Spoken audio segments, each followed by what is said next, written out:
Share માર્કેટમાં રોકાણના નામે ₹9.58 લાખની છેતરપિંડીનો ભેદ ઉકેલાયો છે. શેર માર્કેટમાં રોકાણના નામે ₹9.58 લાખની છેતરપિંડીનો ભેદ ઉકેલાયો છે. ઇન્સ્ટાગ્રામ પર જાહેરાત આપી ફરિયાદીને ટેલિગ્રામ ગ્રુપમાં જોડવામાં આવ્યો હતો અને ત્યારબાદ બનાવટી વેબસાઇટ મારફતે ડીમેટ એકાઉન્ટ ખોલાવી રોકાણ કરવામાં આવ્યું હતું. આ મામલે પોલીસે મહારાષ્ટ્રથી રવિ અને ગોપુની ધરપકડ કરી છે. તપાસમાં આરોપીઓના એક બેંક ખાતામાં ₹1.57 કરોડના ટ્રાન્ઝેક્શન સામે આવ્યા હતા, જ્યારે અલગ અલગ રાજ્યોની 13 ફરિયાદોમાં કુલ ₹40.48 કરોડની છેતરપિંડી સામે આવી હોવાનું સામે આવ્યું છે.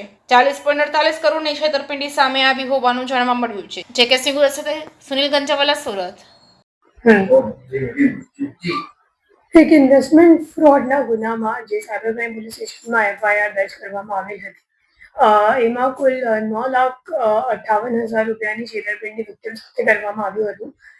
જેમાં જે વિક્ટિમ છે એમની ટેલિગ્રામ મારફતે ગ્રુપમાં એડ કરીને પછી એમની ખોટી લિંક એમની સાથે શેર કરવામાં આવી હતી અને એમને એમ કહેવામાં આવ્યું હતું કે તમારું જે રોકાણ છે શેર માર્કેટમાં ઇન્વેસ્ટ કરવામાં આવશે અને તમને વધારો નફો મળશે, અને ખોટી લિંકમાં ખોટી રીતે એમને રિટર્ન પણ જોવા મળતું હતું.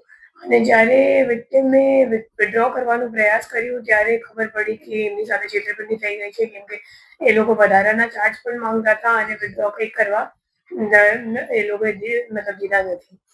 પછી આ ગુનાની તપાસ કરતા ખબર પડી કે મોટાભાગના જે પૈસા છે એ પરભણી મહારાષ્ટ્રમાં રહેતો ઉદ્ધવ ધોંધલી છે. એ અકાઉન્ટ હોલ્ડર છે અને એમના કરંટ અકાઉન્ટમાં મોટાભાગના ટ્રાન્ઝેક્શન થયેલા હતા.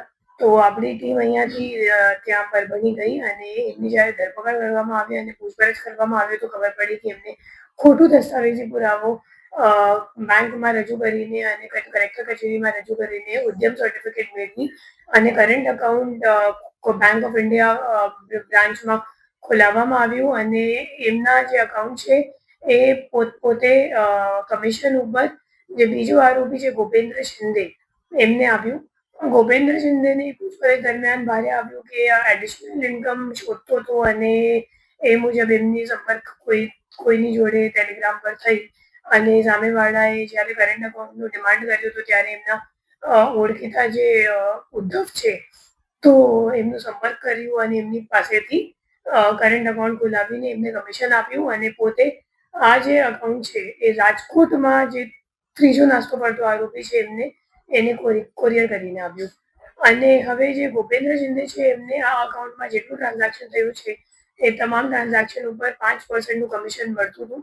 અને આ અકાઉન્ટમાં આપણે જોવા જઈએ તો કુલ 3-4 મહિનામાં 1,47,00,000 જેટલાનું ટ્રાન્ઝેક્શન થયેલ છે અને ટોટલ 13 NCCRB ફરિયાદ પણ આખા ઇન્ડિયામાં નોંધાયેલ છે, જેમાં જે છેતરપિંડીની રકમ છે ₹40,48,00,000 છે. અને હવે જે રાજકોટ વાળા નાસ્તો કરતો આરોપી છે એમને શોધવાનો આપણો પ્રયત્ન ચાલુ છે.